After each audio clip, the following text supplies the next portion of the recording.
Olá pessoal, hoje é mais um vídeo no meu canal e hoje eu vou ensinar vocês a fazer massinha de modelar colorida. Então vem comigo. Vamos para os ingredientes. O primeiro ingrediente é a água. O primeiro ingrediente é o sal. O terceiro ingrediente é o fermento. O fermento é para deixar a massa fofinha.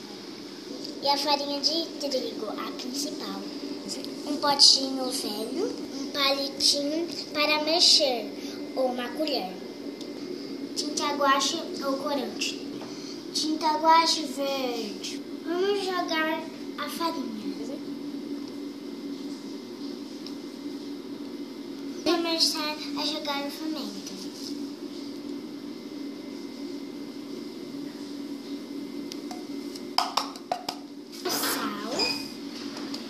Agora mexer.